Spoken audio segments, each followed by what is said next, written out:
Assalamualaikum warahmatullahi wabarakatuh. Alhamdulillahirabbil alamin. Wassalatu wassalamu ala asyrofil anbiya wal mursalin wa ala alihi washabihi ajmain. Asyhadu an la ilaha illallah wa asyhadu anna Muhammadan abduhu wa rasuluh. Allahumma shalli ala Muhammad wa ala ali Muhammad. Kama shallaita ala Ibrahim wa ala ali Ibrahim. Wa barik ala Muhammad wa ala ali Muhammad kama barakta ala Ibrahim wa ala ali Ibrahim fil alamin innaka Hamidum Majid. Ya ayyuhalladzina ittaqullaha haqqa tuqatih wa la tamutunna illa wa antum muslimun. Wa qala Allah ta'ala fil Qur'anil Karim, a'udzu billahi minasyaitonir rajim. A'udzu billahi minasyaitonir rajim. Bismillahirrahmanirrahim. Walal akhiratu khairul laka minal ula. Sadaqallahul adzim. Saudara-saudaraku yang dirahmati Allah Subhanahu wa taala, syukur alhamdulillah pada saat ini kita masih diberi nikmat oleh Allah Subhanahu wa taala, yaitu nikmat iman dan nikmat Islam dan juga nikmat sehat. Mudah-mudahan segala macam nikmat yang telah Allah berikan kepada kita bisa mensyukurinya. Amin ya Allah ya rabbal alamin.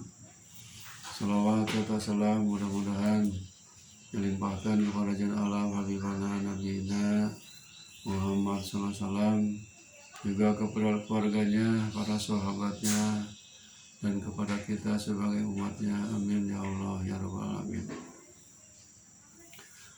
Hadirin yang dirahmati Allah SWT, pada saat ini saya akan sampaikan salah satu hadis Rasulullah SAW yang berhubungan dengan dunia dan akhirat.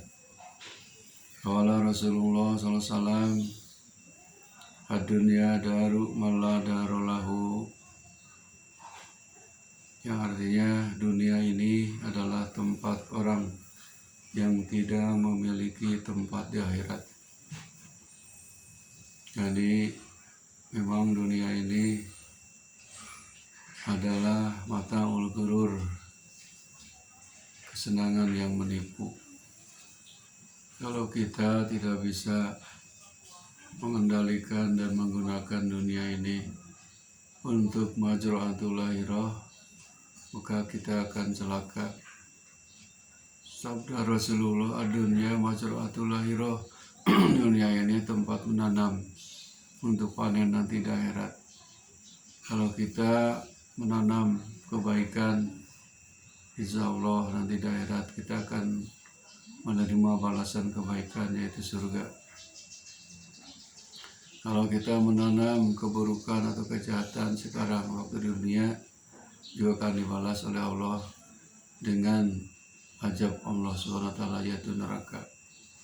Jadi dunia ini, kata Rasulullah SAW, adalah tempat orang yang tidak memiliki tempat di akhirat. Orang-orang yang jauh dari ajaran Islam, orang yang musyrik, orang yang kafirin, adalah tempatnya adalah di dunia ini.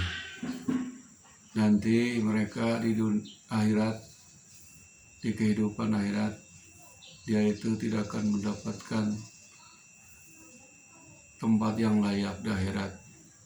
Tetapi tempat kehidupan mereka, tempat kembalinya adalah tempat yang dihinakan, tempat yang amat jelek, yaitu neraka jahanam.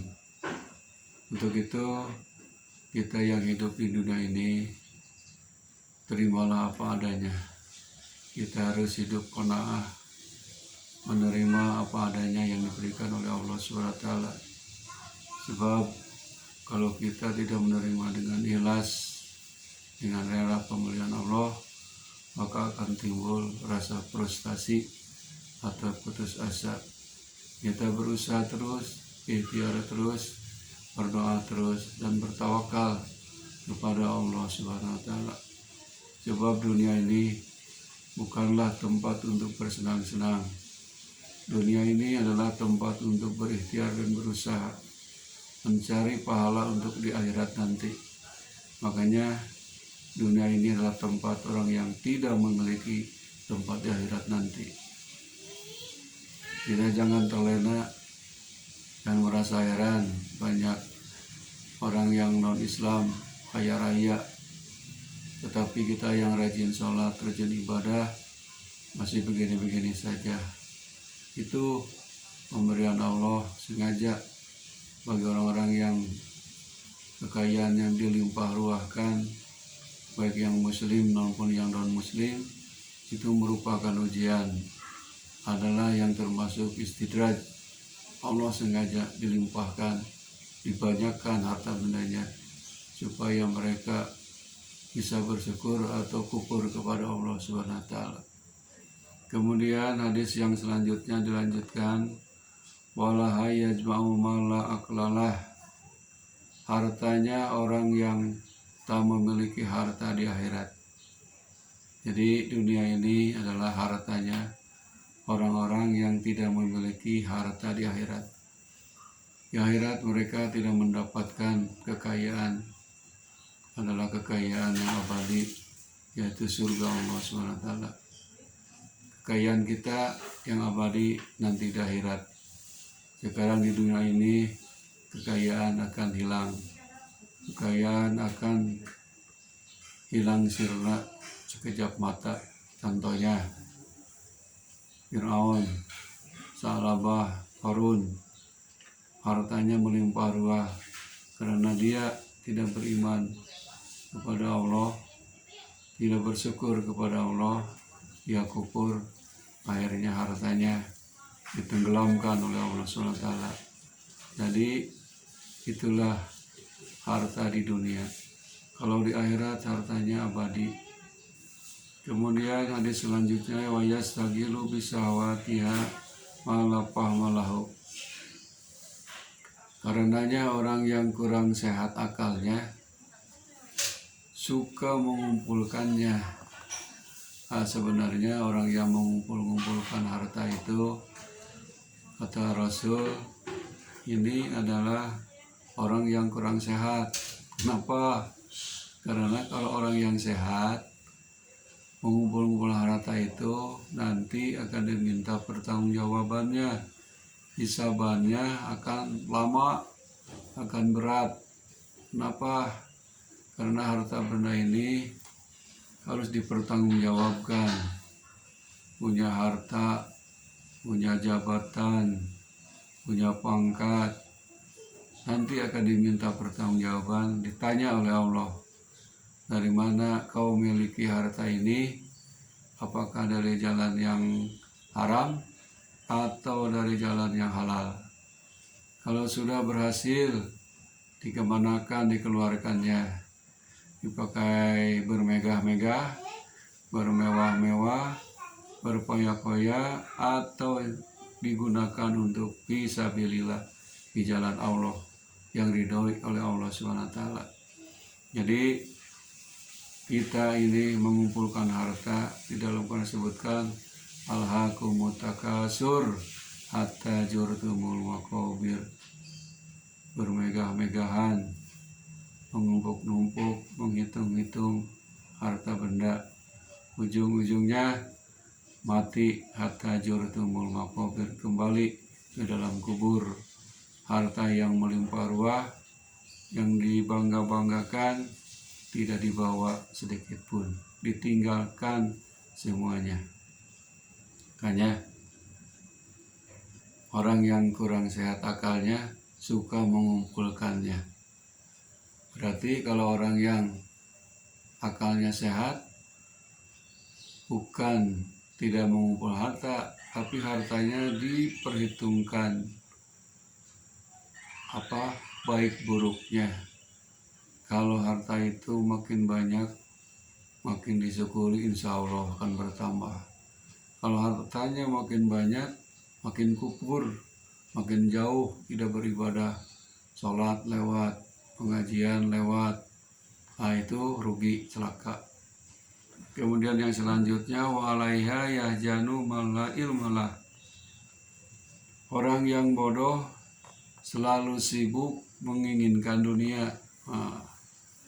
Jadi Kata Rasul, dianggap bodoh orang yang selalu menginginkan dunia terus, tidak menginginkan kehidupan akhirat.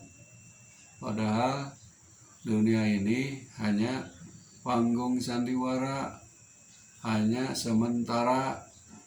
Kehidupan yang benar adalah nanti di akhirat yang abadi, yang kekal. Tidak ada lagi kematian. Oleh karena itu dianggap orang bodoh, orang yang sibuk menginginkan dunia saja, melupakan akhirat. Kemudian walahaya sudu malalubalahu, orang yang tak berilmu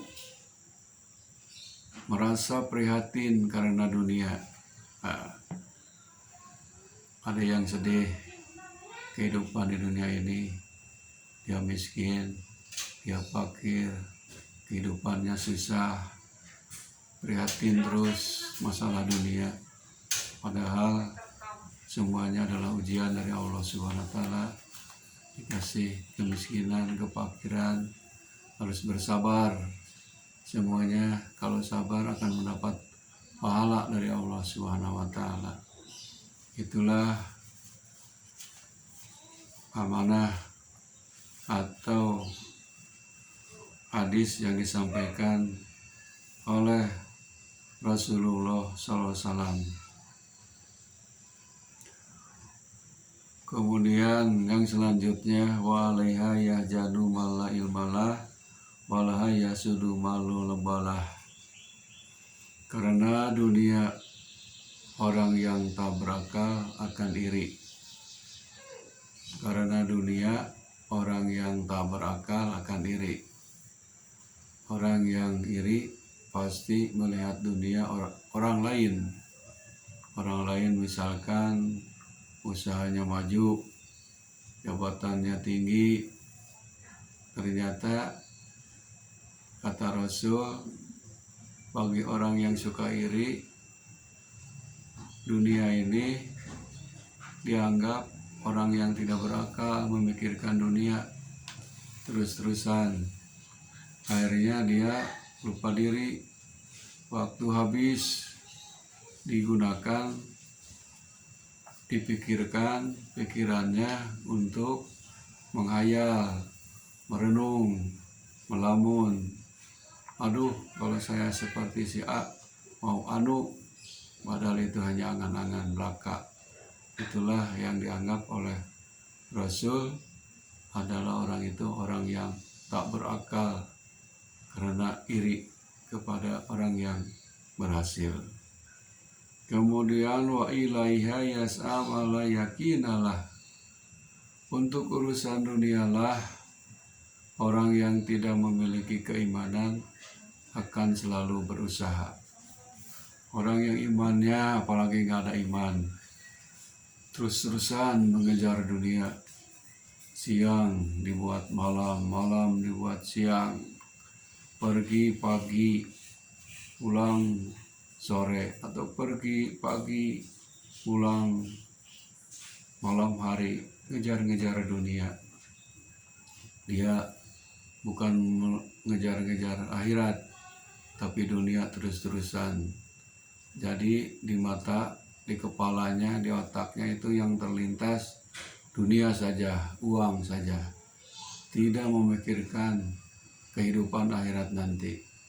Itulah oleh Rasul dianggap untuk urusan dunialah ini adalah orang yang tidak memiliki keimanan, akan selalu berusaha terus-menerus. Yang penting tercapai apa yang dicita-citakan. Yang terpenting berhasil apa yang diinginkan. Tidak melihat apakah ini haram atau halalnya. Dia langsung disabat, haram diambil, yang halal terus. Itulah orang yang tidak beriman. Hadirin rahimakumullah, jadikanlah dunia sebagai wasilah. Jadikanlah dunia ini sebagai wasilah, pelantara atau kendaraan yang dapat mengantarkan manusia dari dunia sampai ke pelabuhan akhirat surga. Hadis tadi bukan melarang berusaha mengurusi keduniawian, akan tetapi hasilnya harus digunakan untuk kepentingan akhirat. Sebagaimana sabda Nabi SAW, in kana haraja yasa'ala waladihi sigoron fahuwa fi sabilillah, wa in kana haraja yasa'al abwairi sayhaini kabiraini fahuwa fi sabilillah, wa in kana haraja yasa'ala nafsihi ya'ibbuha fahuwa fi sabilillah, wa in kana haraja yas'ariyaan wa mufakharatan fahuwa fi sabilis syaitan. Rawahu Tabrani. Ya, artinya apabila seorang hamba berusaha mencari dunia untuk kepentingan anaknya yang masih kecil, maka dia berada di jalan Allah. Apabila dia berusaha untuk kepentingan ibu bapanya yang sudah tua, maka dia berada di jalan Allah. Apabila dia pergi berusaha untuk kepentingan dirinya agar terpelihara dari meminta-minta, maka dia berada di jalan Allah. Apabila dia berusaha karena riya dan bermegah-megahan, maka dia berada di jalan setan. Itulah hadis Rasulullah SAW yang berhubungan dengan kehidupan dunia, yang berhubungan dengan ikhtiar dan usaha, tergantung niatnya. Kalau niatnya kita ikhtiar berusaha, baik itu pedagang, petani, dokter, nelayan, abri, polisi, buruh, apa saja profesinya, kalau diniatkan usahanya itu ibadah, mencari ridho Allah, insya Allah itu kehidupannya akan barokah, hidupnya akan barokah, rezekinya akan barokah, umurnya akan barokah, keluarganya akan barokah, sebab diawali dengan lillahi ta'ala, mencari ridho Allah subhanahu wa ta'ala. Masalah rezeki di dunia ini sedikit maupun banyak itu sudah ditentukan oleh Allah subhanahu wa ta'ala. Tinggal kita bersyukur. Kalau sedikit, yaitu takdir Allah kepada kita, syukuri. Kalau banyak, syukur alhamdulillah, itu juga keputusan dari Allah. Sedikit maupun banyak, rezeki yang diberikan oleh Allah adalah harus diterima dengan lapang dada, terima dengan ikhlas, terima dengan ridho Allah subhanahu wa ta'ala. Insya Allah rezeki yang kita miliki, rezeki yang kita pakai, rezeki yang kita gunakan, rezeki yang kita minum, rezeki yang kita makan akan membawa keberkahan. Beribadah kepada Allah lebih mudah lagi, digampangkan ibadahnya. Karena kalau rezeki hasil dari yang tidak halal, biasanya untuk beribadah itu susah, berat. Padahal ibadah itu contohnya sholat saja, paling lama 10 menit. Ternyata banyak di antara kita yang meninggalkan sholat yang 5 waktu. Tapi kalau mencari dunia dari pagi sampai sore, tidak henti-hentinya mengumpul-ngumpul, menumpuk-numpuk, menghitung-hitungnya. Mudah-mudahan kita semua ini jangan termasuk orang seperti itu.